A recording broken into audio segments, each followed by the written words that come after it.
menggambarkan pernikahan antara Hosea dan Gomer, gitu ya. Dan penggambaran ini kemudian keluar dalam bentuk profesi atau nubuatan. Dan nubuatan ini adalah tentang Tuhan dengan Israel. Bagaimana hubungan Tuhan dan Israel. Nah, kita udah tahu ini secara garis besar. Nah, saya mau kasih sistematika dari kitab Hosea dulu. Itu nanti akan bicara tentang Hosea mengenai kasih karunia dan penghakiman. Apakah tidak terhenti ya? Jadi ini adalah pasal 4 sampai 14 berbicara tentang kasih karunia dan penghakiman yang mengarah pada kejatuhan Israel. Walaupun ada penghakiman, nanti juga ada kasih karunia Tuhan yang Tuhan tetap nyatakan. Tapi ini akan berbicara bahwa ketika penghakiman Tuhan tiba, kerajaan Israel Utara akan habis. Nubuatan ini, nubuatan Hosea ditujukan kepada kerajaan Israel Utara. Ya. Nah, dalam pasal 1 sampai pasal 3 itu memiliki pesan yang sangat powerful dan sangat personal. Dan sore ini kita akan pahami bersama-sama pasal 3 ini. Banyak rujuk yang bisa menghantar kita memahami inti dari kitab Hosea ini. Dan poin yang kita mau pelajari pada sore hari ini adalah kita disuruh mencintai Tuhan dengan hangat. Bukan cuma ya tahulah, cintalah, ya udahlah gitu ya. Tapi kita disuruh mencintai Tuhan dengan hangat sebagai suami kita. Kita pesan ini begitu powerful supaya kita mencintai Tuhan dengan hangat. Saudara, kalau saudara jadi suami, saudara punya istri, terus istrinya ya gitu-gitu aja. Nah, dalam hubungan pernikahan gitu potensi bersinahnya besar sekali. Karena ada kebutuhan emosional yang tidak pernah terpenuhi. Maka kita mau diajak dari kitab ini, kita mau belajar cintai Tuhan dengan hangat sebagai suamimu, jangan hanya melayani dia sebagai Tuhanmu. Gitu. Jangan hanya melayani dia sebagai Tuhanmu. Nah, saudara, sekarang kita langsung mau 3. Nah, nubuatan dalam kitab Hosea itu merupakan satu nubuatan yang unik. Kenapa? Kita lihat yuk di pasal 1 ayat 1 kita mulai. Firman Tuhan yang datang kepada Hosea bin Beeri pada zaman Usia, Yotam, Ahaz, dan Hizkia, raja-raja Yehuda, dan pada zaman Yerobeam bin Yoas, raja Israel. Jadi ini kalau kita lihat, Hosea ini sejaman nanti dengan Nabi Amos. Karena firman Tuhan datang pada dia di zaman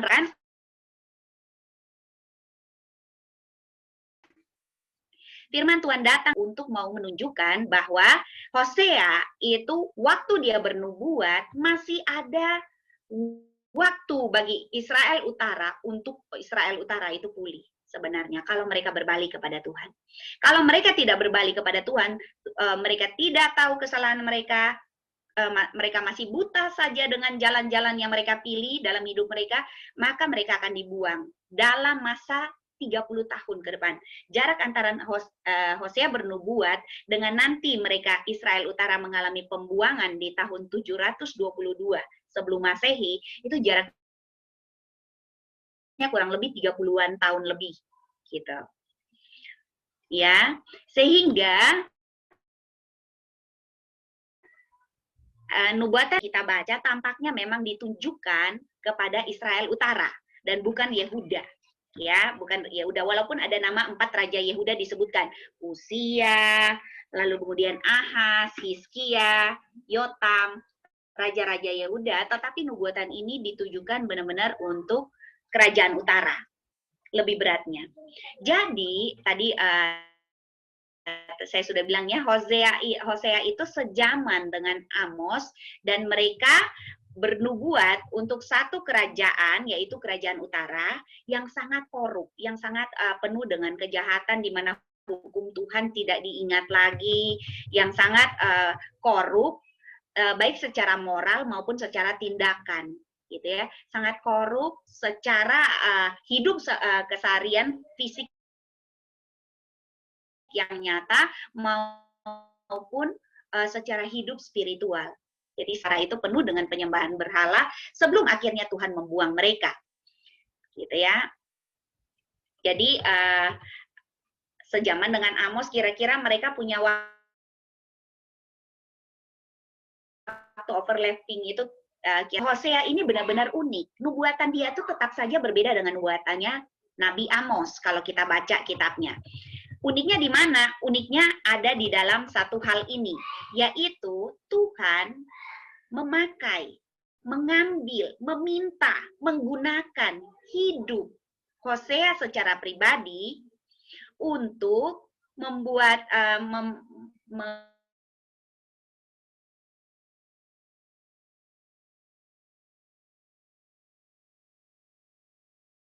memakai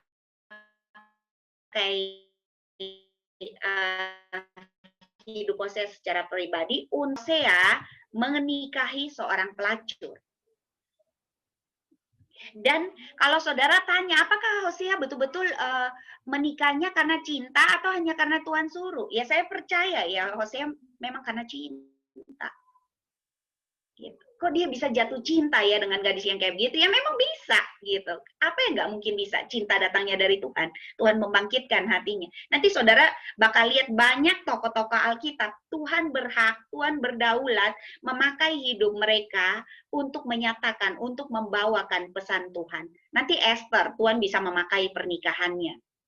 Lalu kemudian pernikahannya nikah dengan raja mabuk-mabukan gitu ya, raja Media Persia yang begitu kaya, suka pamer, suka minum, pemabuk, dan Esther cuma diizinkan Tuhan masuk di dalam hidup raja itu, lalu kemudian menyelamatkan seluruh Israel. Abis itu nama Esther langsung menghilang, nggak dikasih tahu keturunan Esther, anak Esther nanti jadi raja atau enggak gitu.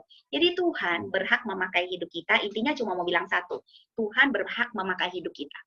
Apapun saja itu, setiap aspek hidup kita, untuk menyatakan, untuk berbicara tentang hubungan dia dengan umatnya. Ya, nah sekarang tentang rencana dia, tentang Injil dia bagi umatnya. Nah sekarang saudara kita lihat, sekarang Hosea ini benar-benar unik dalam satu hal, yaitu Tuhan pakai hidup dia untuk bicara tragedi ketidaksetiaan Israel.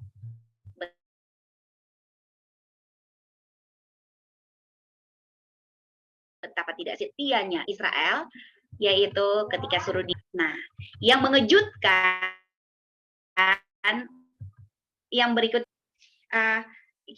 kita langsung lihat di ayat yang kedua, yang ketiga, ini ada LAI memberikan keluarga Hosea sebagai gambaran Israel yang tidak setia. Saya baca ya ayat 23.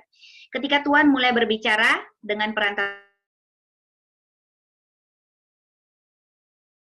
Hosea, berfirmanlah ia kepada Hosea, peranakanlah anak-anak sundal, karena negeri ini bersundal hebat dengan membelakangi Tuhan. Maka pergilah ia dan mengawini Gomer binti Diblaim, lalu mengandunglah perempuan itu dan melahirkan baginya seorang anak laki-laki. Kemudian berfirmanlah Tuhan kepada Hosea, berilah nama Yisrael kepada anak itu, sebab sedikit waktu lagi maka aku akan menghukum keluarga Yehu karena hutang darah Yisrael, dan aku akan mengakhiri pemerintah kaum Israel. Saudara di sini disuruh pergi dan kawini Gomer binti Diblaim. Gomer binti Diblaim disuruh peranakanlah anak-anak sundal. Wah ini berat sekali untuk seseorang yang ada dalam pernikahan yang demikian. Ya, beberapa orang Kristen mungkin memang tidak bermimpi untuk menikahi seorang germo atau seorang pelacur. Banyak orang Kristen, saya percaya tidak pernah mau bermimpi demikian. Saya nggak seperti itulah. Masa sampai jatuh cinta dengan pelacur? Nggak mungkin lah saya gitu. Mungkin saudara nggak seperti itu ya, saudara ya. Tapi saudara juga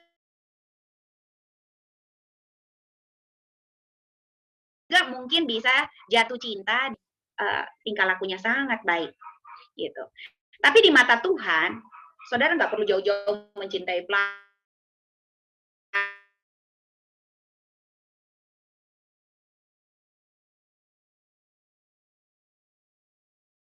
atau mencintai orang yang tidak percaya, cinta dan tertarik begitu ya. Sayangnya dia bukan penyembah Tuhan. Gitu. Tapi di mata Tuhan, setiap orang yang meninggalkan Tuhan itu adalah pelacur. Dia mencintai yang lain. Ketika dia tercerai dari Tuhan, terlepas dari Tuhan, menjadi single untuk dirinya sendiri, tidak pernah dia bisa menjadi religius.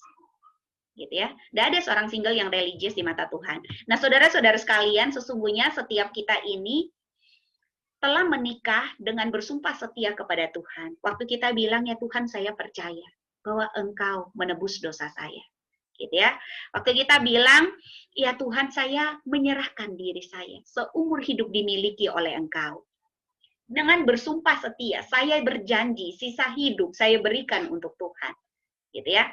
Jadi setiap kita ini telah menikah dengan Tuhan dan bersumpah setia kepada Tuhan. Kalau tidak demikian, maka kita adalah pelacur. Gitu. Kita Poseani cuma membaginya demikian. Tuhan menciptakan saudara dan saya, bukan hanya Israel, itu untuk dirinya sendiri. Jika kita menerima, jika pada akhirnya dalam perjalanan hidup kita bilang mau cinta Tuhan, tetapi dalam perjalanannya itu kita juga menerima berbagai macam pergumulan. Kenapa? Karena kita menyukai sesuatu yang ada di dalam dunia ini, kita menyukai sesuatu yang lain selain daripada Tuhan, kita mencintai sesuatu yang lain, gitu ya. Maka bahkan dalam cintanya kita itu, bahkan kita bisa mendapat pukulan dan tendangan akibat menyukai sesuatu yang lain itu begitu besar.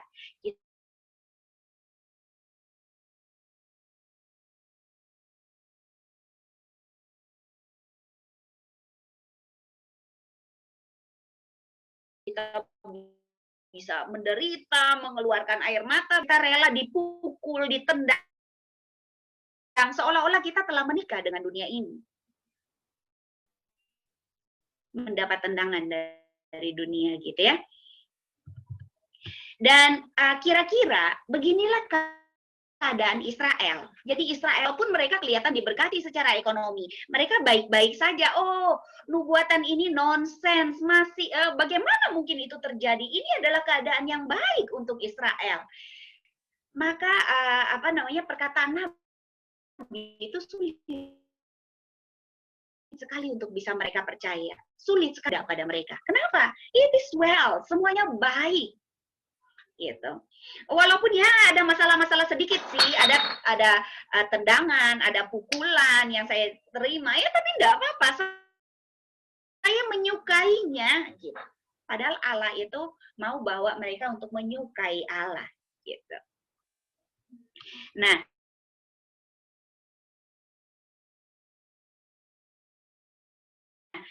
maka dikatakan kata Tuhan mengambil Hosea dan berkata seolah-olah sebelum aku beri kata penghakiman dan anugerah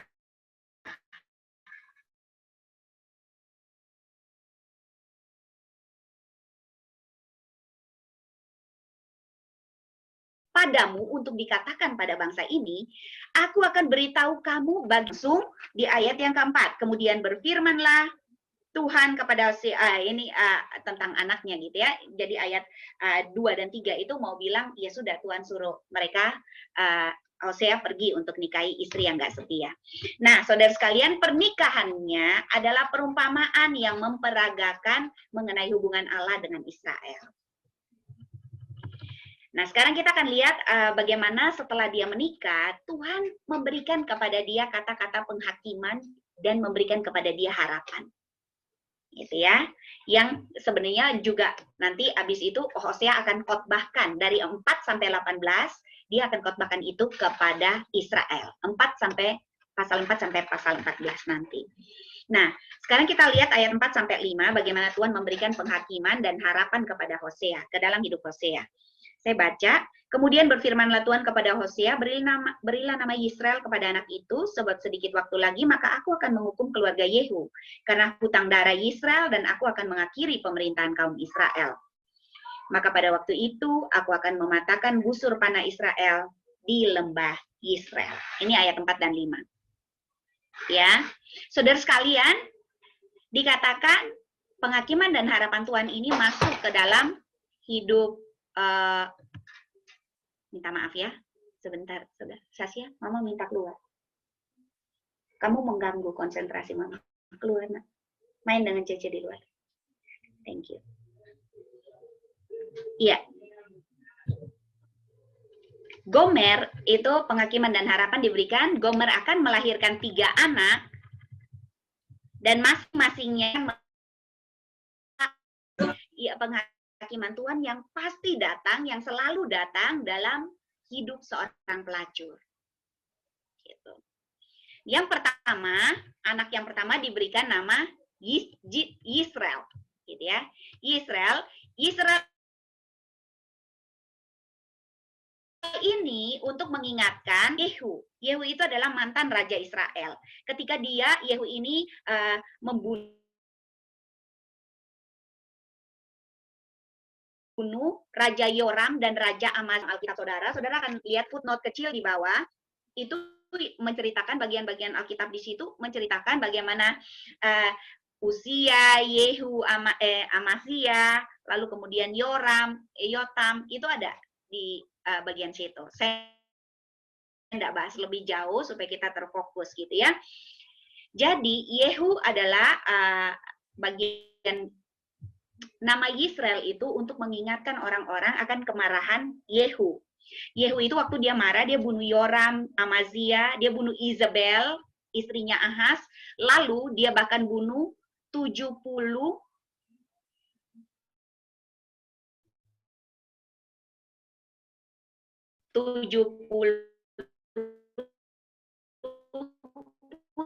putra Ahab di kota Israel. Bagaimana Tuhan membangkitkan seseorang lalu menghakimi raja-raja jahat itu atas perbuatan jahat mereka. Nah, saudara sekalian, yang mau ditekankan adalah waktu Tuhan mengangkat Yehu menjalankan tujuan penghukuman Tuhan, Yehu itu bertindak ceroboh dan terburu-buru dan sombong dalam urusan dia menangani semua urusan. Ya, jadi dia bukanlah orang yang takut kepada Tuhan, dia kenal Tuhan, dia tahu Israel sembah Tuhan, tetapi waktu dia dipakai sebagai alat Tuhan, jadi hidupnya dibuat kelihatan berhasil sana, berhasil sini, seolah-olah Tuhan lagi mau pakai dia, maka dia itu dikatakan bertindak ceroboh, terburu-buru, dan sombong dalam semua urusan yang Tuhan percayakan kepada dia. Dan hidup saudara dan saya juga bisa kelihatan berjalan lancar. Seperti memang kita lagi dipakai sama Tuhan. Tuhan lagi buka jalan ini, buka jalan itu. Kita juga diberi waktu mengalahkan beberapa, misalnya pesaing kita, dan lebih nonjol. Kalau saudara adalah seorang yang berdagang, mungkin dagangan saudara begitu laku. Kalau saudara adalah seorang pekerja, mungkin di antara para pekerja yang lain, saudara kelihatan sangat eye-catching, sangat mendapat perhatian besar dari bos saudara, gitu ya, nonjol, lebih sukses. Tapi pada saat yang sama, saudara dan saya tidak bisa melihat bahwa itu dari Tuhan. Dan kita bertindak sombong, ceroboh, rasa bisa, karena kedagingan diri sendiri, kekuatan diri sendiri. Kita lupa, kita nggak rendah hati. Kenapa? Karena kita nggak hormat Tuhan. Nggak ada kerohanian pada masa-masa diberkati begitu besar. Nggak bisa lihat Tuhan. Kenapa nggak bisa hormat Tuhan? Kenapa nggak bisa ada kerohanian? Nggak ada hubungan dengan Tuhan. Nggak ada satu saat teduh yang mencari Tuhan. Nggak ada satu penghormatan di tempat yang tersembunyi. Nggak ada hati yang hormat kepada Tuhan. Maka mau berapa besar kesuksesan yang saudara bisa dapatkan atau sedang dialami oleh saudara sekalian, saudara dan saya itu sedang berputar-putar dalam lautan kutub. Kanaan itu jadi jerat untuk Israel. Kenapa? Karena tidak ada Tuhan di sana. Mau berkat seberapa banyak dari dalam dunia ini, bahkan seluruh dunia ini, Salomo katakan, sia-sia, kesia-siaan belaka. Kita nggak akan bisa nilai dengan benar, hati yang bijaksana itu nggak akan datang kepada kita, semuanya tertutup oleh selaput tebal. Jadi itu yang dikatakan oleh Alkitab, lihat tapi tidak lihat, dengar tapi tidak dengar. Gitu ya. Maka saudara sekalian, maka dalam keadaan yang demikian, Yehu yang dikatakan seperti itu, anak pertamanya di lambang Israel itu menunjuk kepada Yehu. Yehu yang dipakai Tuhan tapi bertindak ceroboh, sombong dalam perjalanannya. Lupa rendah hati karena gak hormat Tuhan, gak ingat Tuhan. Nah, maka dalam ayat 5, Tuhan katakan bahwa dia akan mematahkan busur Israel. Busur adalah lambang dari kegagahan, keperkasaan.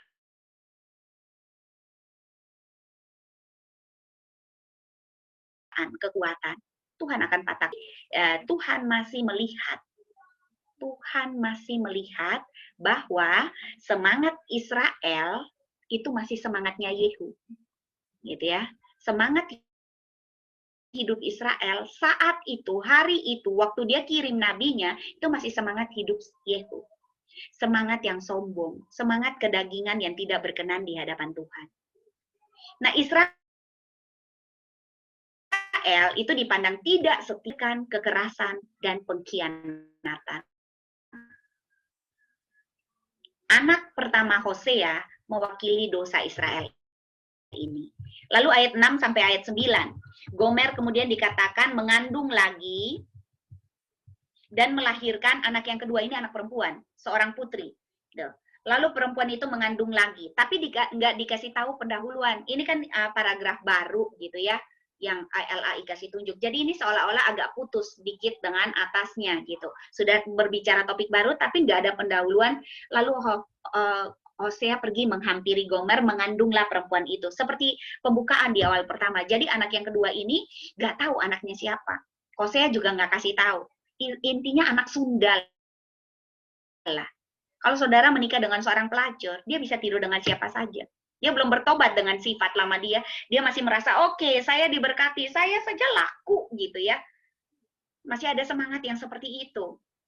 Saya saja sudah begini macam saja, Tuhan tetap tebus, Tuhan tetap cinta. Itu hati-hati dengan spirit yang seperti itu. Rasul Paulus mengatakan, sekali-kali tidak, kita tidak boleh mempermainkan keselamatan kita.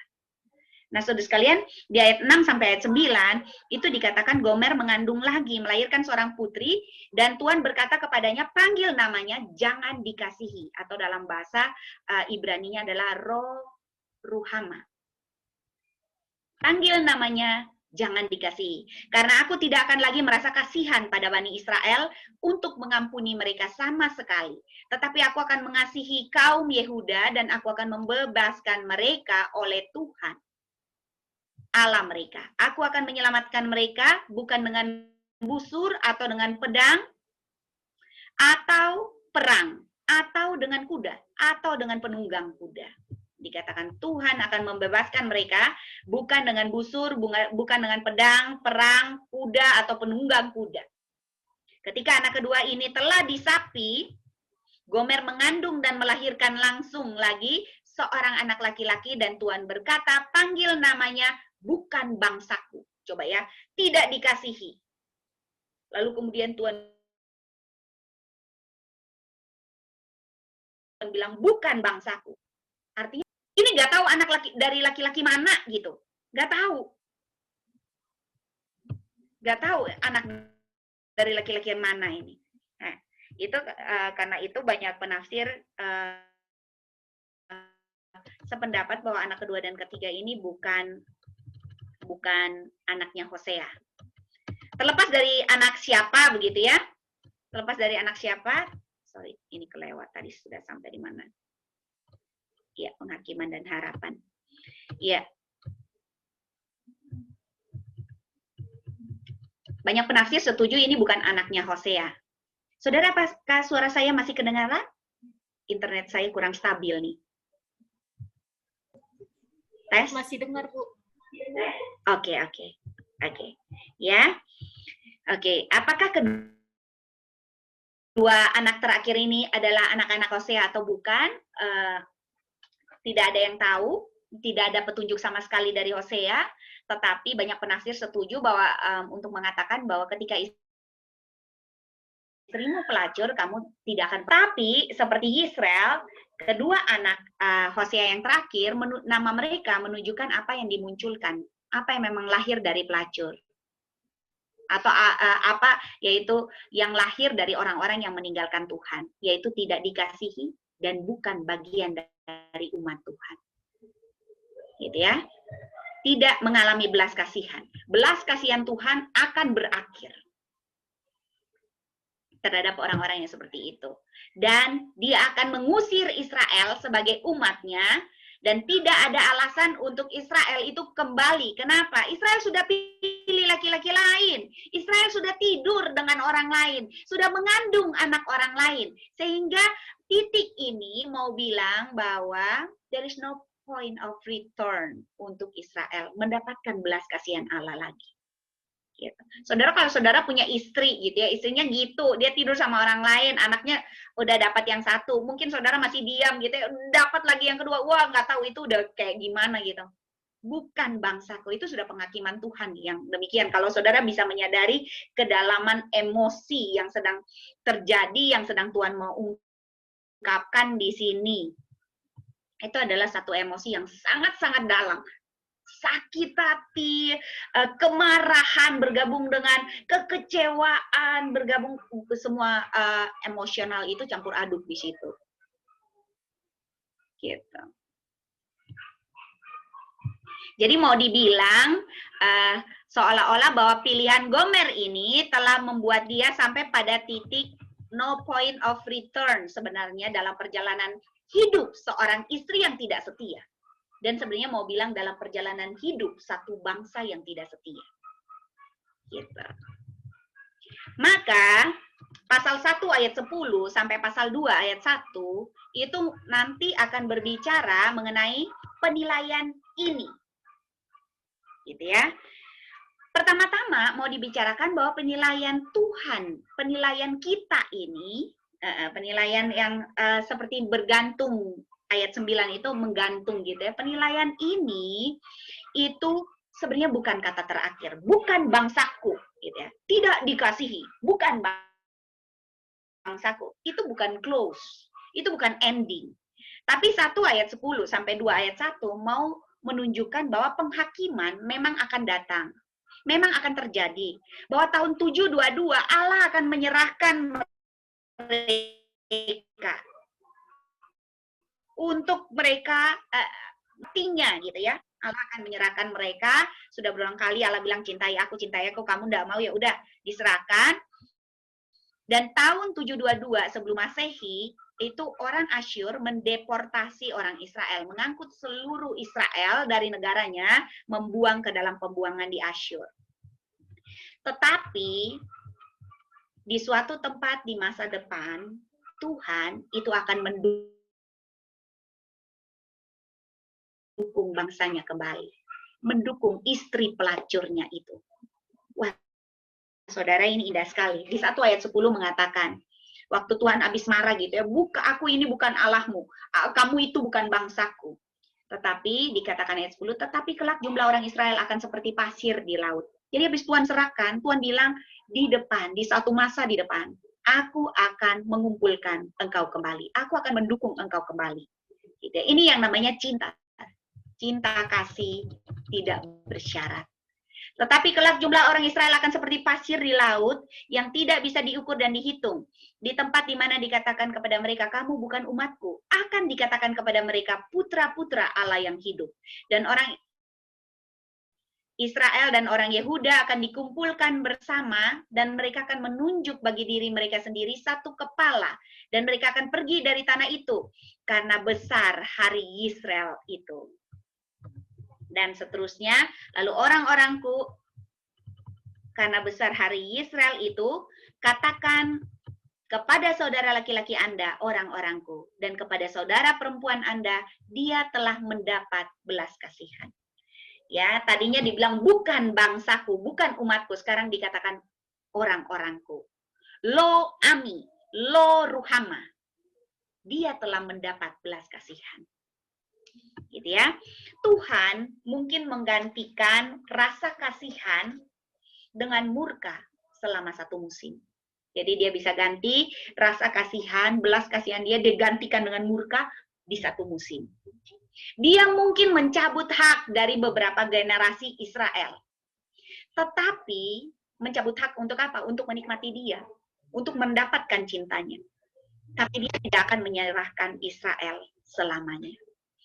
Dia akan di masa depan, dia akan menyelesaikan keterasingan dari tidak dikasihani atau lo ruhama dan bukan umatku atau lo ami, dan hebatnya akan menjadi seperti hari Yisrael, hari pembunuhan habis-habisan, hari pemusnahan habis-habisan. Itu akan menjadi hari penyelamatan habis-habisan dari Tuhan. Hari di mana 70 anak Ahab dibantai, beberapa raja dibunuh gitu ya di kota Yisrael itu.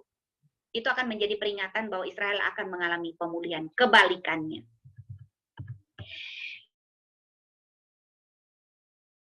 Nah, maka untuk menyimpulkan, kita sudah lihat pasal 1 selesai. Untuk menyimpulkan pasal 1 ini, itu dikatakan saya akan katakan bahwa Hosea juga memiliki 3 anak yang namanya itu melambangkan semuanya penghakiman Tuhan. Orang kalau kasih nama anak ya ada harapan gitu ya, indah gitu. Tapi dalam hidup Hosea, hak istimewa itu diberikan dalam bentuk nama anak itu menjadi satu penghakiman Tuhan atas umatnya. Kenapa? Lahir dari ketidaksetiaan.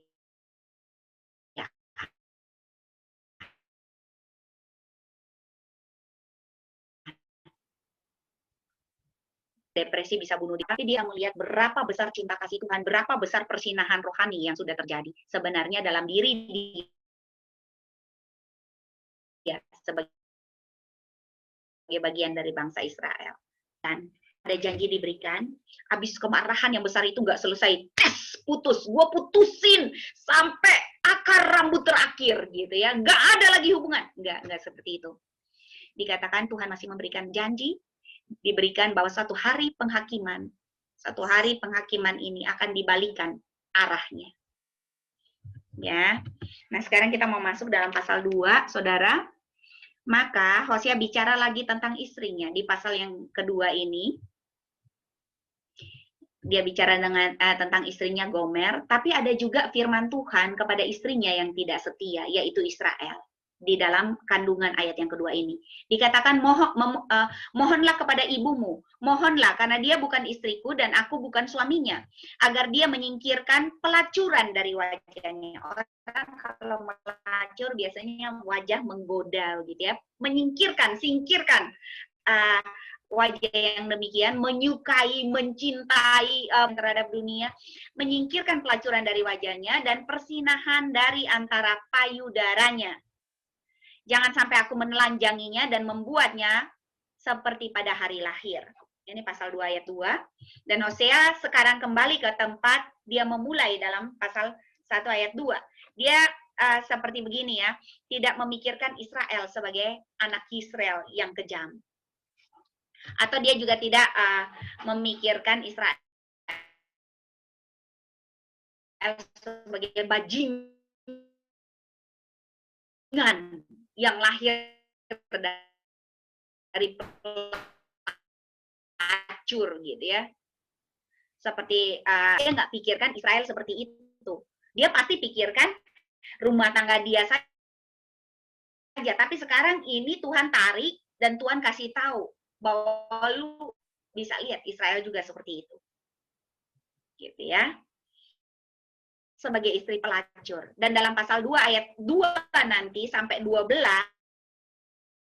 Hosea dan Allah akan berbicara sebagai satu kesatuan tentang ketidaksetiaan istri mereka dan penghaman yang akan menimpa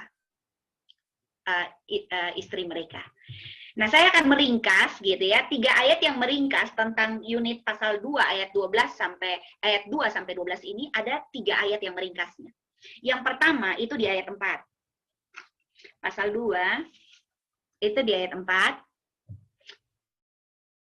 Ibu mereka telah berperan sebagai pelacur. Dia yang mengandung mereka telah bertindak memalukan. Karena dia berkata, aku akan mengejar kekasihku yang memberiku roti dan airku, wol dan ramiku, minyak saya, minuman saya, semua dia yang berikan. Gitu ya. Itu ayat bagian pertama yang meringkaskan. Lalu bagian kedua yang meringkaskan di ayat 7, Tuhan berkata, Israel atau Gomer itu sebenarnya dia tidak tahu bahwa aku Tuhan yang memberi biji-bijian, anggur, minyak, dan yang mencurahkan perak dan emasnya yang dia gunakan sekarang untuk Baal, untuk mencintai kekasihnya yang asing itu habis-habisan. Aku yang kasih, dia pakai buat kejar yang lain. Jadi saudara bisa merasakan kemarahan Tuhan di sini, kekecewaan, sakit hati gitu ya. Karena setelah dia berkati bangsa itu tidak datang kepadanya dan mencintainya dengan sungguh-sungguh. Bangsa itu berbalik, mencintai yang lain, melacurkan diri sedemikian rupa. Gitu ya. Dan sekarang ringkasan yang terakhir itu di ayat 12 dikatakan, aku akan menghukumnya untuk hari-hari pesta Baal. Jadi selama lu berpesta, berapa hari yang lu berpesta, gua akan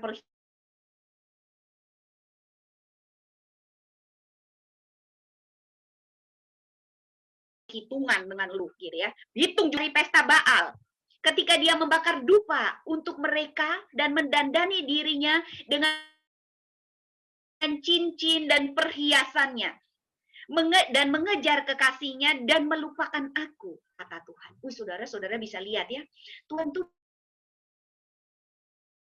bisa picturing the world. Kata-katanya tuh Tuhan gambar itu ya, menciptai birahi keinginan yang dengannya. Dan Tuhan katakan, aku akan hukum. Hukumnya apa? Detil loh saudara. Detil dia jelaskan bagaimana penghukuman akan datang untuk pendandanan cincin gitu ya. Wah, hati yang jangan saudara lihat cuman pakai cincin saja. Saudara mesti lihat satu kesatuannya, hatinya lagi bergolak-golak, mencintai yang tidak seharusnya dicintai.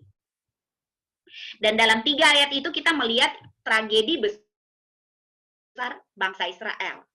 Tragedi Israel itu yang pertama adalah Tuhan ingin menjadi suaminya. Tapi dia adalah pelacur yang mencintai dewa-dewa lain.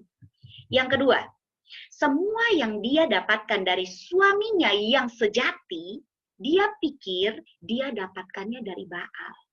Gitu. Padahal semua dia dapatkan dari suaminya yang sejati. Tapi dia pikir dia dapatkannya dari Baal. Kebodohan macam apa ini. Lalu yang kemudian yang terakhir, Tuhan, karena itu Tuhan akan menghukum pelacur ini. Karena ketika dia diperlakukan sebagai seorang suami, dia telah menunjukkan bahwa dia jauh lebih baiknya, tetap saja pergi mengira bahwa yang lebih baik itu Baal. Kenapa bisa begitu? Karena tidak percaya. Ini persoalan tidak percaya, persoalan iman. Saudara sekalian, maka dikatakan dari Hosea 2 ayat 13 sampai 23 adalah satu lagu cinta Tuhan yang paling lembut. Gitu ya. Jadi setelah Tuhan berikan hukuman, hardikan begitu, lalu kemudian Tuhan itu menghardik, bukan bilang oke, sudah selesai gitu ya. Enggak. Menarik sekali saudara, kok habis dimarahin habis-habisan, habis dihakimin, kok sekarang tulis surat cinta, lagu cinta. Ini dalam bentuk kayak seperti mazmur ya, nyanyian gitu, mizmor. Bagian ayat 13 sampai ayat 22 ini. Kalau saudara lihat ya, ini satu lagu cinta yang sangat lembut, yang sangat indah di dalam Alkitab. Menarik sekali saudara.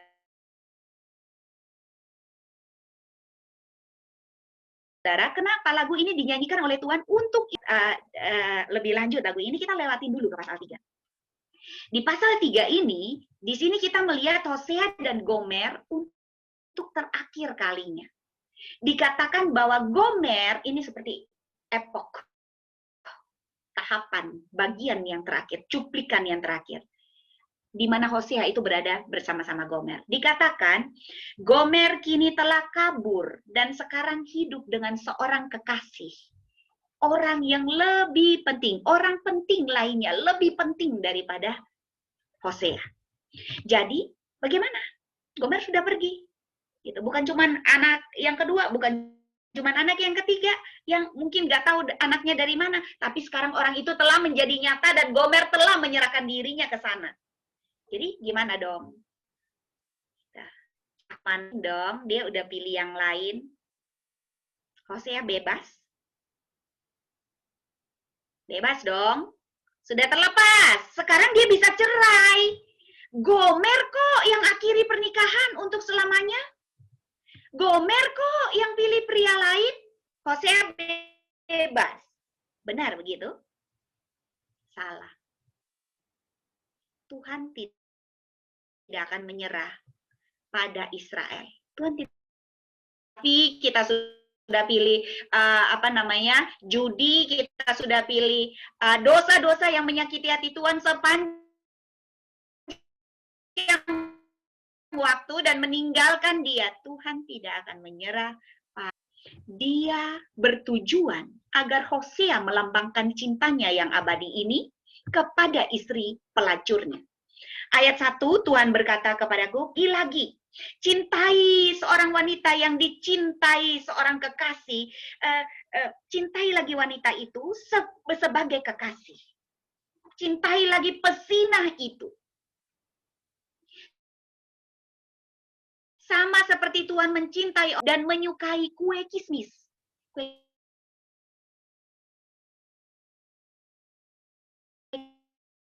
kismis itu sindirannya, kenikmatan yang begitu gigit gitu. Jadi, aku membelikannya seharga 15 shikel perak dan 1 homer dan sebotol jelai. Nah, saudara sekalian, ketika saudara berpikir sejenak tentang apa yang Tuhan minta Hosea lakukan di sini, saudara akan melihat sekilas seperti apa kasih Tuhan itu bagi kita dalam kesengsaraan kita. Gomer selama ini, jadi apa yang Hosea lakukan waktu dia mau pergi cara mencintai Gomer lagi? Saudara lihat baik-baik ya di pasal 3 ini. Gomer selama ini tidak percaya akan cinta Tuhan. Dia nggak percaya bahwa Tuhan itu cinta dia. Buktinya dia pilih cinta orang lain gitu. Kalau dia tahu cinta ini berapa besar, berapa berkorban, berapa murni, berapa suci, dia nggak mungkin pilih cinta yang lain. Dia nggak percaya. Dia tidak percaya akan cinta Tuhan yang begitu besar pada dia. Akhirnya dia pergi dengan pria lain. Hosea bisa saja membuat dia dilempari dengan batu berdasarkan hukum. Istri yang bersinah bisa dilempari dengan batu, bisa dibuktikan persinahannya. Sama seperti kita juga. Dikutuk dalam hukum Taurat. Hukum itu menjadi kutukan buat kita. Kenapa? Karena kita tidak bisa lihat berapa hukum itu membebaskan kita. Yang cuma kita lihat hati kita dituduh. Kita terus dituduh. Hidup dalam tuduhan, siapa yang sanggup? Gitu ya. Tapi Hosea tidak buat Gomer dituduh oleh hukum. Hosea mewakili gambaran Kristus ya. Tapi gambaran yang tidak sempurna gitu ya. Tapi Tuhan memerintahkan bukan cuma dia tidak menuduh istrinya, Tuhan memerintahkan dia untuk mencintai. Cinta lagi loh saudara. Kayak gimana itu ya? Pergi lagi, cintai dia. Dan bukan hanya untuk pergi dan jemput dia.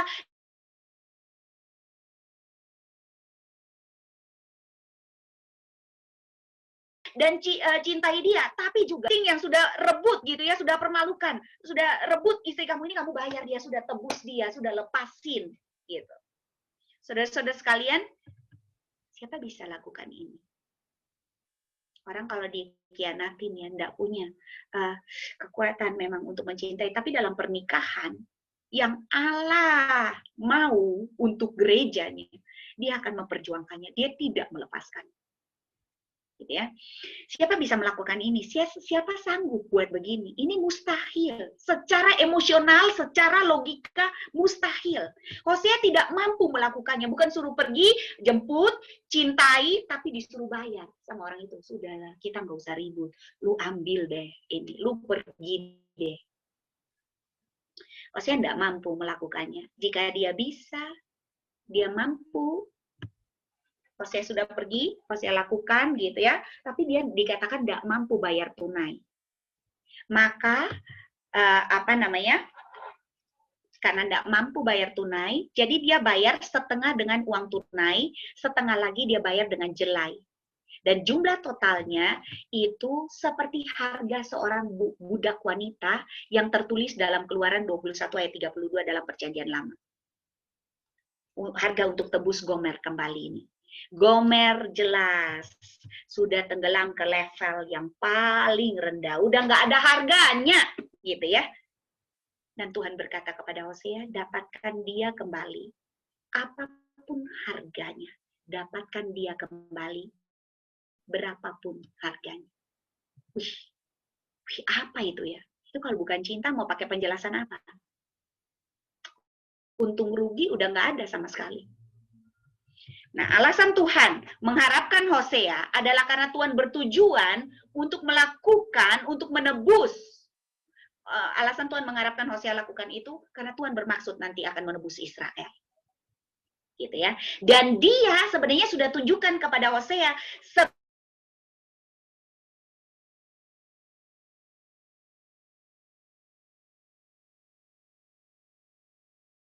sebelumnya di pasal 2 ayat 13 kalau saudara baca ya, dia berniat, habis dia hakimi, dia berniat nanti pergi bujuk. Sebab itu sesungguhnya aku ini akan membujuk dia, membawa ke padang gurun, berbicara menenangkan hatinya, dan luar biasa memberkati. Kalau saudara dan saya berumah tangga, atau saudara dan saya mencintai seseorang, atau saudara dan saya khususnya sudah ada dalam pernikahan ya, ini dalam pernikahan secara khusus. Saudara sudah dalam pernikahan untuk mengerti cinta kasih Kristus yang tanpa syarat, itu dia membuat dua orang berdosa bersama-sama untuk dia sebagai kepala rumah tangga itu. Ya, jadi ini dituliskan tadi, Tuhan sudah tuliskan dalam 2 ayat 13 sampai 22.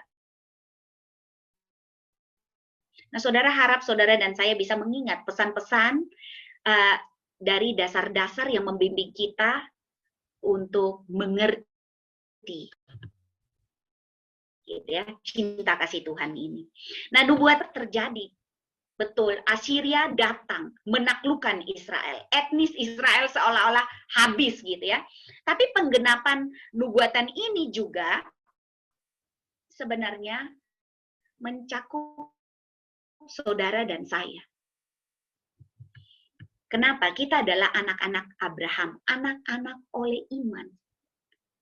Gitu. Saudara mungkin sudah ditaklukkan oleh Asyur. Saudara mungkin sudah dicerai-beraikan. Gitu ya. Karena tidak mencintai Allah dengan benar. Ya. Atau mungkin kehidupan rumah tangga saudara tengah terkoyak, tercerai-berai. Tetapi saudara, Tuhan mengatakan percayalah kepadaku. Itu jalan keluarnya, percayalah kepada Tuhan. Kembalilah ke jalan Tuhan. Lakukanlah semua dengan benar lagi. Nah, ketika orang Kristen membaca Hosea, mereka mesti berkata bahwa itu janji Tuhan untuk saya. Tuhan masih mau pulihkan. Berapa hancur, Tuhan masih mau bangun. Itu adalah kehendak Tuhan untuk saya. Seberapa hancur saudara mungkin saat ini berjalan dalam kerohanian saudara, berjalan dalam kehidupan saudara, latar belakang saudara udah seperti kayak gimana? Ingat kembali. Tuhan masih akan berjuang untuk saudara dan saya. Selama masih ada napas, selama maut belum datang, saudara dan saya masih memiliki harapan untuk janji ini. Tapi jangan sampai kita memanfaatkan, melihat kemurahan Tuhan ini sebagai sesuatu yang murahan. Ya, ini tidak murahan. Nah, prinsip ini ditegaskan di sini. Paulus mengatakan banyak hal begitu ya, yang menekankan bahwa saudara dan saya tidak bisa menganggap sepi kemurahan Tuhan. Apakah boleh kita menganggap sepi kemurahan Tuhan? Sudah ditebus, sudah tahu itu salah, pergi lagi, dosa lagi. Lalu sambil hati kita yang palsu menghibur diri yang palsu, sudah nggak apa-apa. Kan sekali selamat tetap selamat, ditebus untuk sampai selama-lamanya dan seterusnya dan seterusnya. Tapi akhirnya kita dibohongin hati kita, dipenjarakan dalam pemikiran yang sia-sia, hidup menjajakan diri sebagai pelacur. Lupa bagaimana kita telah dicintai. Nah, saudara sekalian, prinsip ini yang harus diterapkan dalam gereja. Ini adalah firman Tuhan kita untuk hari ini. Gitu ya. Kalau mau lihat lagu Cinta Tuhan, kita akan tiba ke bagian yang terakhir ya.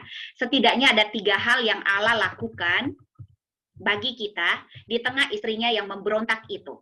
Harap dalam 5 menit ini bisa selesai ya.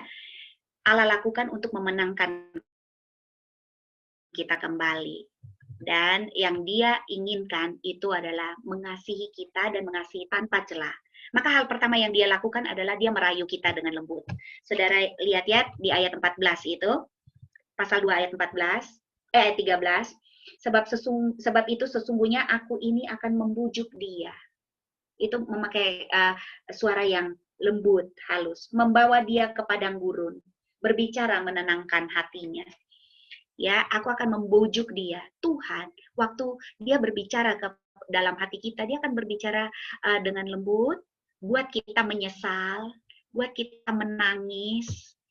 Sementara kita di tengah-tengah dosa, kita ingin petir datang, tetar gitu ya, hentikan dosaku. Atau sementara kita terus menikmati dosa, hati sambil rasa bersalah, maunya Tuhan langsung stopkan gitu. Tapi biasanya Tuhan akan datang dalam suara angin sepoi-sepoi basah. Dia nggak ada dalam hujan petir yang besar, dia nggak ada dalam api yang menghanguskan. Dia datang menemui Elia yang depresi, Elia yang tertekan habis. Itu dalam suara angin sepoi-sepoi basah. Jadi dia akan datang dengan membujuk. Bagaimana cara dia membujuk? Dia ajak ke tempat yang sepi, ke padang gurun. Aku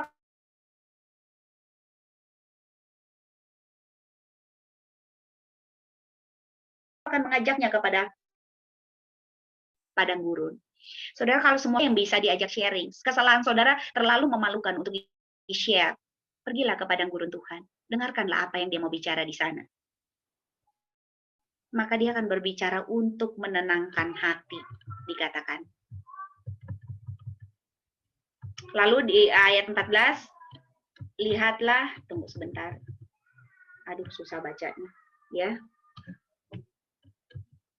Kami telah mencintai kekasih lain lebih daripada Tuhan. Kami telah mendapatkan tendangan kami di tempat yang lain. Itu saudara bisa mengatakan seperti ini. Aduh, sorry, saya pindahkan ini dulu, nggak bisa kebaca. Lihatlah, oke. Salah itu baca. Oke, intinya mau bilang begini, saudara. Kita semua bersalah karena kita semua pelacur. Kita telah mencintai kekasih yang lain lebih daripada Tuhan. Kita mendapatkan tendangan kita di tempat yang lain. Tidak seharusnya kita disiksa seperti itu. Subjek cinta kita itu salah. Harusnya Tuhan.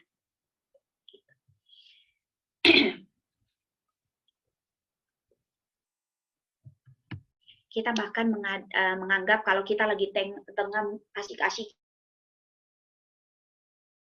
yang mencintai dunia, kita bisa menganggap yang mengganggu, dewa lain yang mengganggu kesenangan. Kenapa? Karena kita seperti Gomer, diperbudak oleh kekasih, diperbudak oleh dunia, diperbudak oleh kesenangan, diperbudak oleh ambisi. Tapi Tuhan tidak mengusir kita. Dia janji untuk bawa kita ke padang gurun. Dia ingin sendirian dengan kita. Kenapa? Supaya dia bisa bicara lemah lembut kepada kita, membujuk kita. Wih, saudara, cinta kasih berapa besar itu. Kalau saudara ada di padang gurun kesendirian ya, mungkin nggak ada gaji, mungkin nggak ada teman, mungkin nggak ada cinta, nggak ada apa, ya, saudara betul-betul lagi parah gitu, lagi disendirikan Tuhan, ya pandang itu sebagai padang gurun pembentukan, hilang sama Tuhan. Gak ada yang bisa saya dengarkan. Bisikanlah firman-Mu kepadaku. Bawalah aku kembali. Akui saja di situ. Jadi secara harafiah, kata Ibrani membujuk, berkata lembut, itu mau dibilang supaya dia bisa bicara dari hati ke hati. Tuhan mau bicara dari hati ke hati.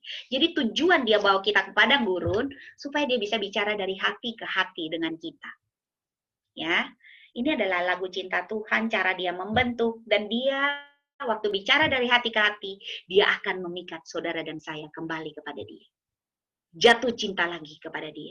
Dia akan bujuk saudara dan saya. Dia akan rayu saudara dan saya. Dia akan mengatakan apa yang dikatakan seorang kekasih, seorang suami kepada istrinya ketika mereka pergi ke pesta taman. Wah, saudara bisa bayangkan ya. Tuhan ingin berbicara seperti itu dengan saudara dan saya. Maka pergilah ke padang gurun, dengarkanlah hati saudara, dengarkanlah firman Tuhan. Jangan pikir saudara sudah terlalu jelek, terlalu busuk, terlalu nggak ada harapan. Tuhan tahu, yang dia cintai itu pelacur. Tuhan tahu. Yang dia cintai itu pelacur. Jangan biarkan dosa Anda menuduh Anda untuk Anda jatuh lebih dalam lagi. Sudahlah tidak ada kasih setia Tuhan, sudahlah tidak ada cinta kasih Tuhan. Buktinya saya begini terus mencintai yang begini terus tanpa bisa saya kendalikan. Jangan biarkan begitu, saudara. Tuhan itu tahu. Dengarkan kabar baik ini. Tuhan tahu bahwa istrinya adalah pelacur. Itu adalah arti dari belas kasihan. Tuhan sedang merayu istri pelacurnya. Nah, hal kedua yang Tuhan lakukan, yang adalah lagu cinta Tuhan untuk saudara dan saya, adalah keamanan. Kita sudah cinta di dalam dunia, sudah kena tendang, sudah kena pukul, sudah kena bogem, sudah kena semua gitu ya, mencintai sesuatu yang salah. Ayat 15 dikatakan, dan di sana aku akan memberikan kebun-kebun anggurnya, menjadikan lembah Akor sebagai pintu harapan. Saudara, waktu Tuhan cinta kita, ya dia janjikan ada harapan, ada keamanan.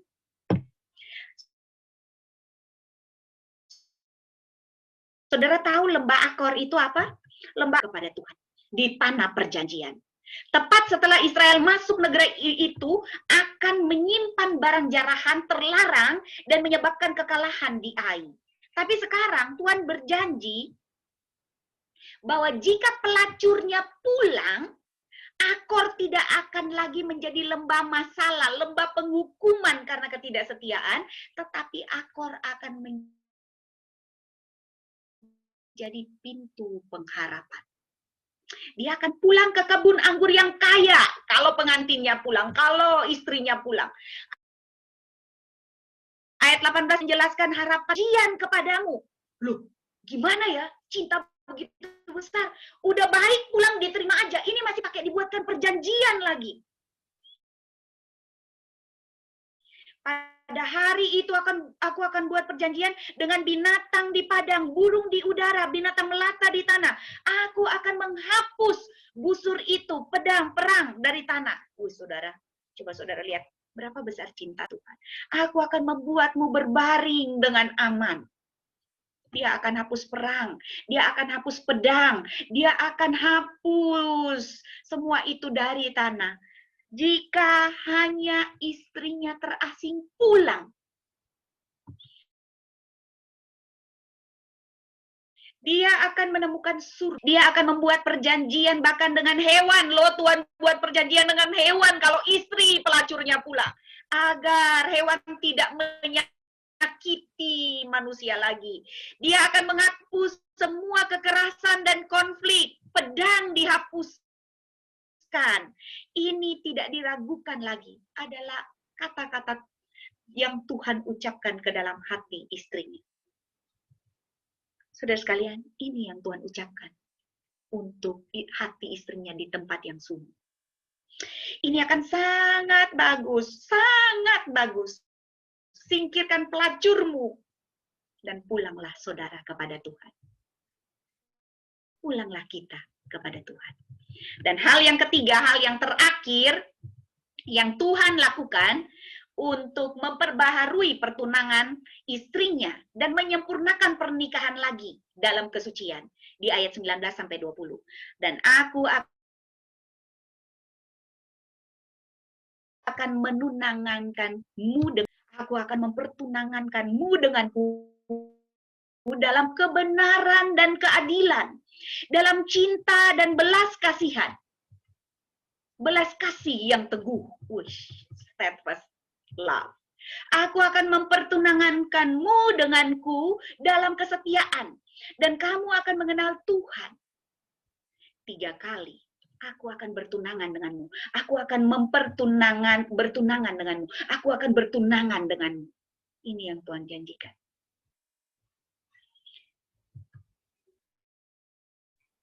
Kami akan kembali ke hari-hari pertunangan kami. Kami akan memulai kembali. Para pelacur bisa memulai kembali. Saudara-saudara, bukan karena saudara dan saya, tapi karena cintanya. Itu menunggu saudara dan saya. Kalilah kepada dia.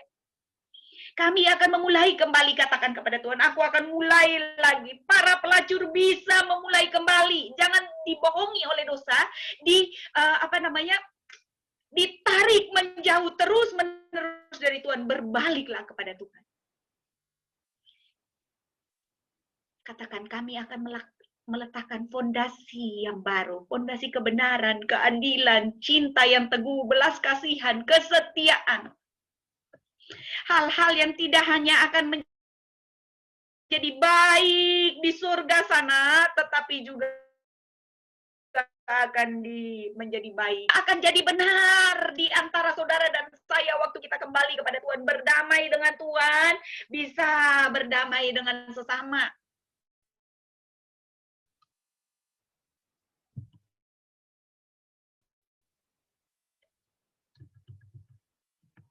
Dan biarlah ini selalu menjaya, selalu menjadi cara saudara. Saudara bisa mengatakan, ya bahkan seorang istri pelacur dapat mengalami hubungan yang baru dalam kebenaran, dalam keadilan, dalam cinta yang teguh, dalam belas kasihan, kesetiaan dengan suaminya yang ilahi. Tetapi pernyataan yang paling berani dari semuanya adalah yang terakhir di ayat 20. Dan kamu akan mengenal Tuhan. Bagi saya pernyataan. Kami artinya, saudara-saudara perlu mengingat kata tahu. Kamu akan tahu, yada. Kamu akan mengenal. Kata tahu di Alkitab, misalnya Kejadian 4 ayat 1, Adam mengenal Hawa istrinya dan dia mengandung dan melahirkan Kain. Matius 1 ayat 25, Yusuf mengenalnya. Tidak sampai dia melahirkan, Yusuf Yusuf tidak mengambil Maria sebagai menyetubuhi Maria, itu dipakai kata yada. Kata mengenal. Nah, dalam konteks pernikahan yang rusak, harusnya tidak boleh ada kata kamu akan mengenal Tuhan. Gitu ya. Tetapi Tuhan mengatakan, kamu akan menikmati keintiman seperti hubungan seksual yang paling murni.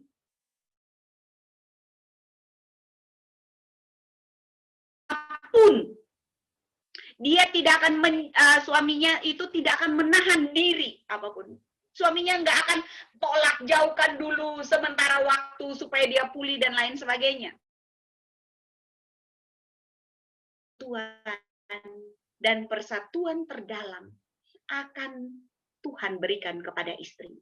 Kepuasan, rasa diterima seutuhnya.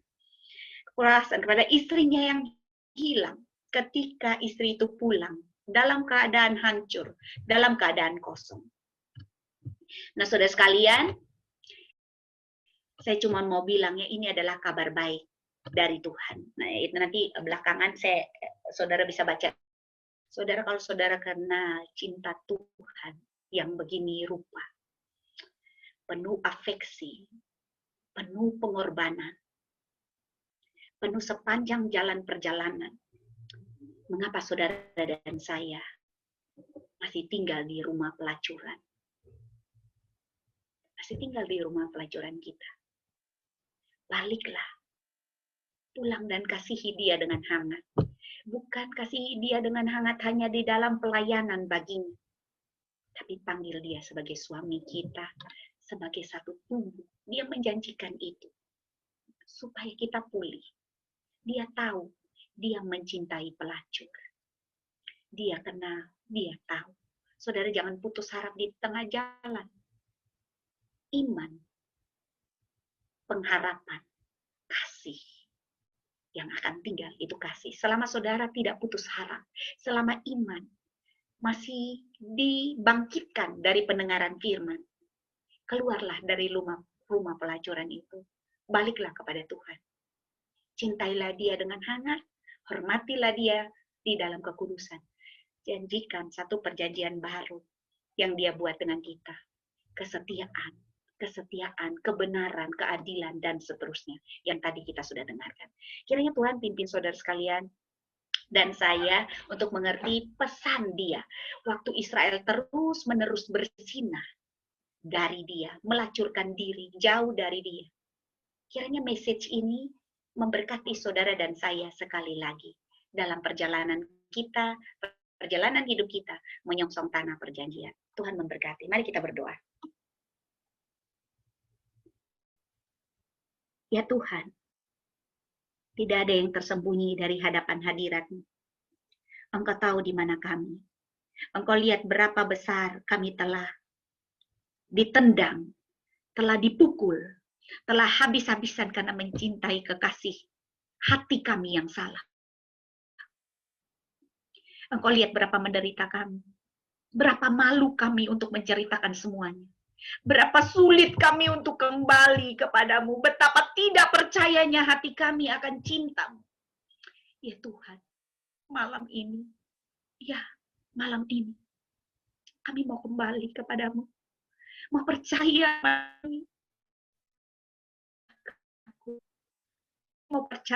kami mau berbalik.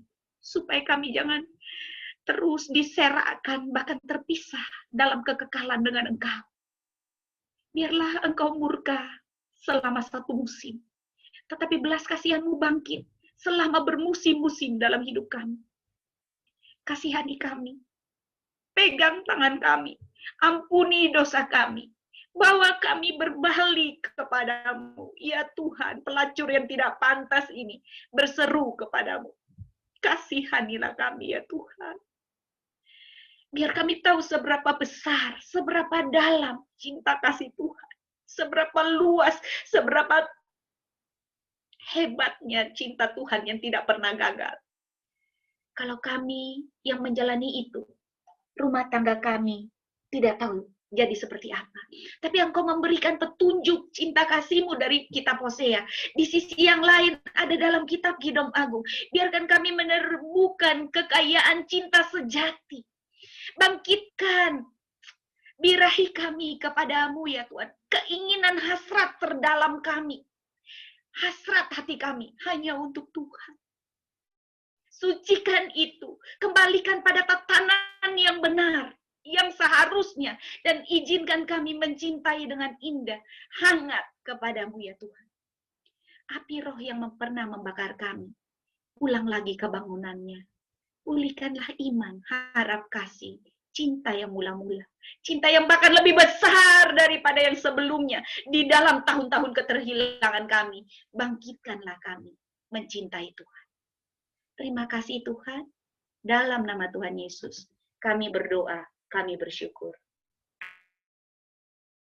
Amin. Kepada MC, terima kasih.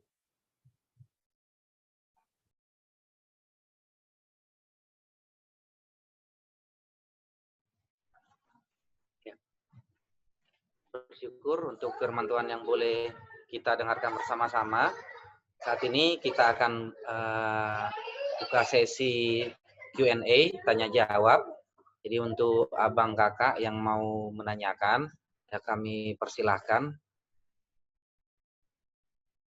Mungkin bisa langsung diaktifkan saja, unmute suaranya.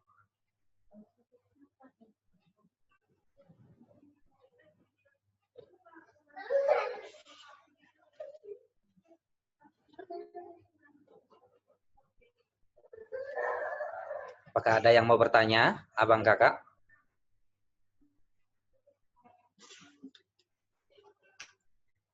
Dari pemaparan firman yang sudah disampaikan Ibu Melinda.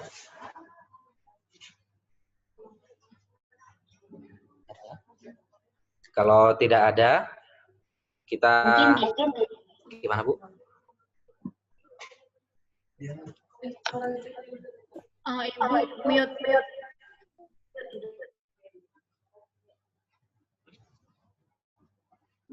Bu Melinda, maaf, suaranya masih mute, Bu. Oh, oke. Sorry. Mungkin bisa enggak harus selalu bentuk bertanya, tapi misalnya seperti saudara dapat apa, saudara diberkati apa, bisa seperti sharing, refleksi, komentar, berasa seperti apa gitu. Kitab ini memberkati saudara seperti apa. Itu mungkin juga bisa boleh ya, Bang Herbert ya. Bisa, Bu, ya. Yeah. Dari abang kakak semuanya, ada bagian ayat yang memberkati secara pribadi, atau ada yang mau men-sharingkan? Oh. Tadi suara saya banyak putus-putus ya. Sedikit aja sih, Bu, ada putus-putus sedikit. Oh, oke. Siapa? Dari Bang Tampil, ada yang mau di-sharingkan, Bang? Ya, baik. Selamat sore, Bu Melinda dan kita semua. Selamat sore, Bang. Silakan, Bang. Iya, sungguh luar biasa ya. Sebetulnya pengisian atau topik kita tentang Nabi Hosea ini sangat gimana bilangnya? Sebetulnya sih agak berat juga, maksudnya dia menggambarkan bagaimana sebetulnya murka Tuhan ya sebetulnya kepada Israel, pada bangsa, tapi tadi ini lebih kepada Israel Utara ya, karena disebutkan juga bahwa ini dia menyayangi Yehuda, jadi Israel Selatan mungkin tadi udah dijelaskan Ibu Melinda bahwa ini fokusnya memang arahnya lebih menitik beratkan ke Israel Utara. Cuman agak ini ya, maksudnya kalau orang sekedar melihat memang tadi memang sih betul bahwa memang murka Tuhan dan juga karena akibat dosa gitu ya, pelanggaran dari bangsa Israel, sampai ada satu perjalanan nabi yang bisa dikatakan sebagai perbandingan gitu ya, perbandingan supaya memang Israel itu memang kita tahu tegar tengkuk ya, bangsa yang sangat susah gitu ya, ketika dalam penderitaan baru mendengar Tuhan, ketika mungkin dalam hidup yang senang atau apapun mungkin balik lagi, jatuh bangunnya itu memang begitu. Tapi itu memang sangat menggambarkan kondisi nyata dari hidup kita sekarang ini. Persekutuan kita ini memang alumni ya KPM gitu ya, alumni Politeknik. Saya melihat memang tidak jauh beda sebetulnya, meskipun dalam porsi yang lain atau dalam bentuk yang lain gitu ya, ada hal naik turunnya kita gitu. Tapi kalau saya lihat tadi Hosea ini memang sepertinya murka Tuhan itu sudah sangat luar biasa ya, sampai dia harus menyuruh Hosea itu kawin gitu ya, atau menikah dengan perempuan sundal gitu. Jadi kalau tadi sekilas kita lihat dari awal pemaparan Bu Melinda sampai bagaimana pasal-pasal yang kita bahas itu akhirnya memang menunjukkan begitu besarnya kemurahan Tuhan, begitu besarnya anugerah Tuhan. Saya melihatnya iya juga ya. Jadi saya sangat tertegur juga gitu ya. Mungkin kurasa begitu parah mungkin saya. Mungkin bukan dalam hal kenajisan atau mungkin dalam percabulan, tapi dalam hal yang lain gitu. Dosa-dosa yang mungkin kita lakukan. Tapi bisa aja itu menggambarkan bagaimana kehidupan saya saat ini di hadapan Tuhan. Tapi berita baiknya, yang saya coba dapat tadi, seberapa besar pun kejauhan, ada pernyataan belakangnya, tidak peduli seberapa jauh kau salah gitu, tapi yang penting adalah bagaimana kamu balik sekarang gitu. Yang dilihat adalah pertobatannya gitu. Saya melihatnya tadi poinnya itu. Jadi alangkah luar biasanya rupanya kasih Tuhan itu, luar biasanya penyertaan Tuhan. Kalau kita hitung-hitung atau kalau kita contohkan bangsa Israel yang juga diibaratkan dengan pernikahan Nabi Hosea ini, udah selayaknya sebetulnya udah dihukum aja gitu ya, ngapain gitu. Kalau Tuhan itu saya pikir, dan memang udah pernah juga ya di Perjanjian Lama dihukum, ada air bah gitu ya, ada Sodom dan Gomora gitu ya. Tapi saya lihat juga perjalanannya sampai raja-raja yang dijalaninya itu banyak ya, maksudnya di zaman Usia, Yotam, Ahaz, Hizkia. Ini kalau kita lihat kan ini lama gitu ya. Jadi kalau ditotal-totalkan ada berapa abad gitu ya, atau tahun gitu. Bagaimana kemurahan Tuhan itu gitu. Saya aja kalau kita agak bandel aja sama orang atau anak kita, mana bisa kita tahan? Mungkin sehari, 2 hari tahan gitu ya. Tapi itulah luar biasanya Tuhan. Kalau saya membandingkan, saya dapat banyak tadi.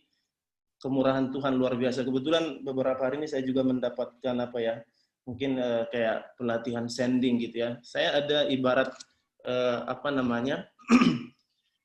istilahnya itu Bu, mungkin kalau salam Romawi yang gini itu ya. Jadi jabat tangan Romawi. Jadi saya membandingkannya tadi begitu. Saya mungkin tidak kuat memegang Tuhan itu gitu. Saya mungkin tidak hanya bisa sekali, 2 hari gitu. Tapi lama-lama saya mungkin lemah. Tapi kalau tangan Tuhan memang memegang kita, gitu ya, tidak ada yang bisa merebut kita dari kasih Tuhan. Maksudnya saya sih lebih melihat kuncinya sebetulnya mungkin apakah kita memang sudah memegang Tuhan, dan apakah Tuhan sudah memegang kita gitu, atau sudah memiliki keselamatan itu. Itulah kunci bagaimana kita bisa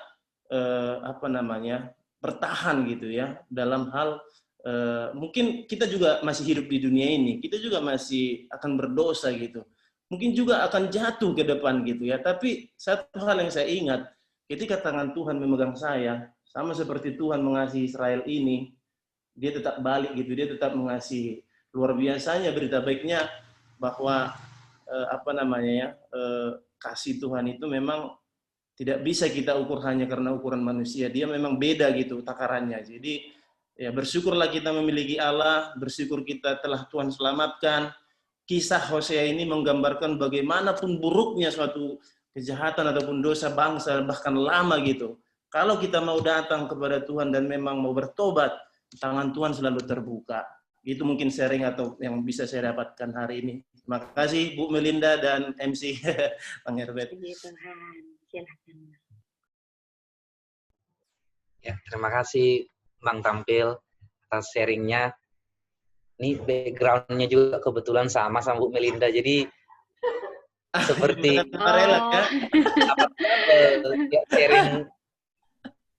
sharing ininya firmannya ditambahkan lagi oleh Bang Tampil. Dari abang kakak kami yang lain, dari Bang Mahadi, Bang Ribur, ini ada ya, Bang Ribur juga ini jauh nih dari luar negeri ya Bang. Udah di Batam ya. Dari abang kakak yang lain, Kak Uli, ada yang mau di-sharingkan? Atau ada yang terberkati secara pribadi dari bagian atau ayat yang mana?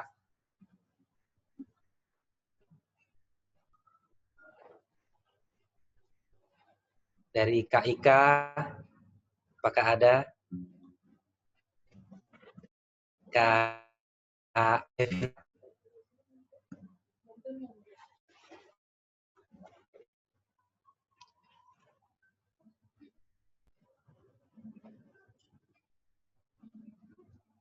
Ya kalau aku secara pribadi tadi sangat terberkati juga dengan yang sudah disampaikan oleh Bu Melinda melalui firman ini.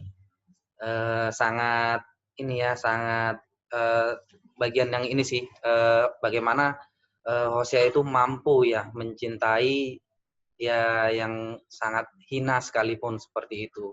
Dan menggambarkan bagaimana kita seharusnya juga harus ya ini ya mungkin kalau secara kedangingan mungkin ya bisa mampu nggak ya gitu, tapi ya yang ku dapat sih ya begitulah kasih Tuhan kepada aku pribadi seperti itu, dan selayaknya lah juga aku bisa mencintai sampai seperti itu ya. Jadi aku secara pribadi sih dapat terberkati dari bagian itu tadi. Apakah ada dari abang kakak yang lain?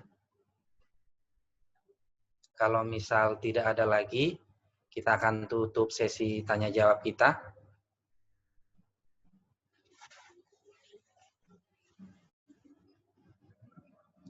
Baik, terima kasih untuk Bu Melinda dan juga abang kakak yang sudah men-sharingkan apa yang didapat melalui firman yang sudah kita dengarkan bersama-sama.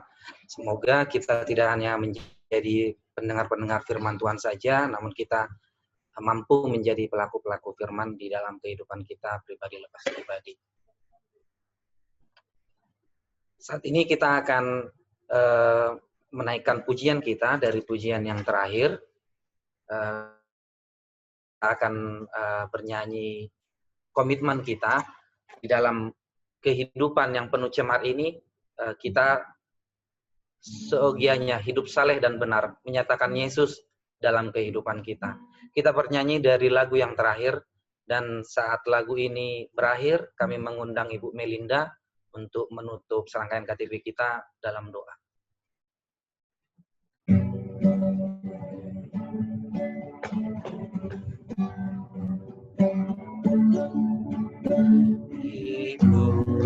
Dunia yang penuh cemar, entahlah bersamamu,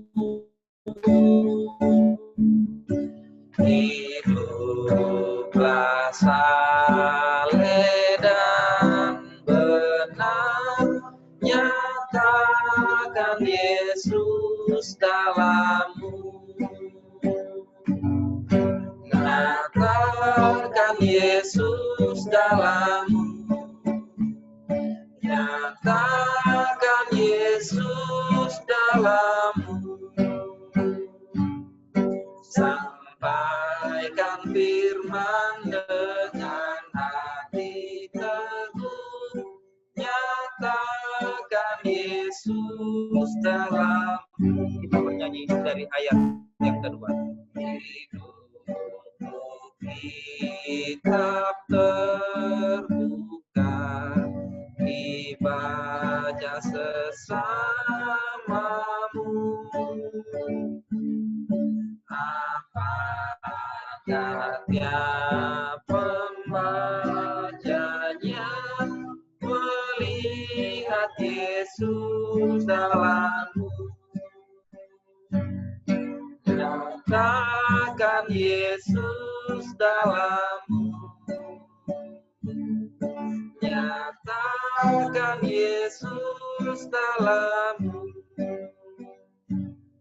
sampaikan firman dengan hati teguh, nyatakan Yesus dalammu. Mari kita berdoa untuk menutup semua KTB kita sore ini. Bapa, kami bersyukur kepadamu ya Tuhan, bahwa hidup kami di dunia tidak Engkau biarkan sendiri. Engkau mengutus Kristus ke dalam dunia, menjadikan firman di dalam bentuk daging. Dan sebelum Kristus kembali ke sorga, Dia dan Engkau mengutus Roh Kudus di tengah-tengah kami. Maka kami memiliki kekuatan untuk boleh bangkit ketika membaca firman. Roh yang kudus menarik hati kami kembali mengingat kepada apa yang telah Kristus lakukan di kayu salib. Itu menjadi kebanggaan kami, penebusan dosa kami, pelepasan dosa kami, bukan karena kami layak, tapi karena Engkau. Maka biarlah sisa hidup ini ya Tuhan, kami serahkan untuk Engkau pakai. Engkau pakai menyatakan Yesus di dalam kami. Biarlah kami belajar menjadi Injil yang terbuka, mulai dari dalam rumah kami ya Tuhan. Dari antara pasangan kami, dari antara bagi kami yang sudah menikah, di antara anak-anak kami yang telah Engkau karuniakan, supaya mereka mengenal Engkau. Biarlah kami menyatakan Engkau ya Tuhan dalam kamar tidur kami, di antara teman-teman kamar kami, di antara teman-teman di kantor kami, bagi kami yang masih single. Biarlah kami menyatakan Engkau, hidup menceritakan Engkau. Bicarakan kelebihan Engkau. Hidup di dalam cinta, jatuh cinta kembali kepada Engkau. Lebih lagi dari yang sebelumnya. Buat hati kami bernyala-nyala kepada Engkau ya Tuhan. Dengan cinta. Jangan biarkan kami hanya melayani tanpa api cinta yang terus membara dalam hati kami. Berikan kepada kami cinta kasih kekal-Mu. Karena cinta manusia kami gagal di dalam kelelahan. Cinta manusia, cinta daging kami gagal dalam semua keterbatasan manusia. Tuhan, berikan kami cinta untuk bisa mencintai Engkau. Cinta yang melampaui segala kekuatan kami. Cinta kasih Kalvari. Cinta yang tidak bersyarat itu. Berikan kepada kami supaya kami mencintai Engkau. Sehingga kami dapat mencintai sesama di sekitar kami. Yang begitu penuh keterbatasan. Yang seringkali membangkitkan amarah daripada memberikan kedamaian. Biarlah cinta kasih yang tidak terbatas itu menaungi kami, melihat, membawa kami melewati hari-hari hidup kami sambil bersyukur kepada Tuhan. Dan mencintai Tuhan makin lebih lagi dalam perjalanan diselamatkan oleh cinta kasih Tuhan ini. Terima kasih Bapa. Kami bersyukur, kami berdoa, kami menyerahkan semua apa yang nanti bisa dikumpulkan, biarlah diri kami persembahkan juga secara baru di hadapan hadirat Tuhan. Dalam nama Tuhan kami Yesus Kristus, Juru Selamat, penebus kami yang hidup. Tuhan kami satu-satunya, pemilik hidup kami. Kami bersyukur, kami berdoa. Amin.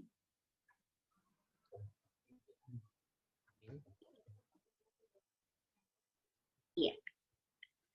Minta maaf, saya sepertinya harus live duluan sama-sama Hilda, sama-sama untuk Bapak Ibu saudara sekalian, karena line saya mesti dipakai, laptop saya mesti dipakai. Ada meeting yang berlanjut jam 7 ini. Ya. Terima kasih Bu Melinda, diberkati pelayanannya Bu. Puji Tuhan, makasih Bang Tampil, terima kasih Bapak Ibu saudara sekalian, saya live ya. Ya Bu, terima kasih. Saya live dulu ya.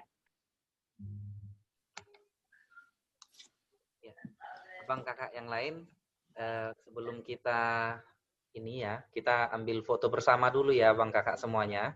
Kita masih ada waktu 5 menit lagi. Foto ganteng ini. Iya, boleh abang kakak semuanya diaktifkan videonya. Iya, Siska tadi nggak kelihatan ini. Siska di Jakarta atau di Batam ini? Di Jakarta kayaknya. Oh, siap. Halo Bang Mahdi. Sehat Bang? Waduh, jauh kali Pak Ketua. Dari apa? Mantap. Abang kakak yang lain, Kak Siska, Oh, tadi Bang Tampil. Sorry. Ada yang lagi di pantai itu ya? ada Wani, Tina. Saya lebih memilih jembatan Barelang. Jembatan Barelang Inggris ya Bang? Say hi dulu lah sama anggota baru ya kan. Tuh ada Evinora Silalahi loh guys. Dia AN98. Kawan kosku. Tepuk tangan.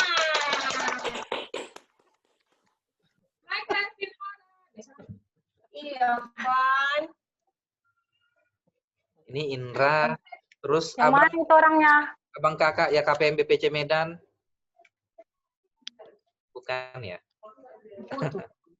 Enggak keluar kau makan sayang. Ini yang ngambil screenshot dari mana? Ya. Kakak harus ke sini, enggak? Iya, tunggu. Kak Ika Frida, Iya. boleh diaktifkan Kak? Dek, itu ada adek Erni juga loh. Ya, Adek kita di Jakarta. Yusanti Manulang. Halo, Dek. Iya, selamat datang. Udah lama, udah di Jakarta dia. Oh, iya. Oh, iya, Dek. Sehat, Dek. Sehat, Bang. Sehat ya. Iya, Adik PA aku itu ya. Iya. Promosi ya. itu Dek, aku sama. Ya, oke, kita ini ya, foto dulu. Itu Siska, satu, dua, Bisa. tiga. Oke, sekali lagi ya. Sekali lagi. Siap-siap. Satu, Itu bertiga ngapain coba? Oke. Oke, terima kasih KPM Batam. Ketemu lagi ya KTB berikutnya, kata abang teman-teman. Waktu kita udah mau habis soalnya zoomnya mau dipakai. Oh, gitu. Ya, Oke. Pengurus Medan. Sampai jumpa ya. Oke. Dadah. Halo, Siska. Hai, Kak. Udah. Belum, Kak. Carikan Kak.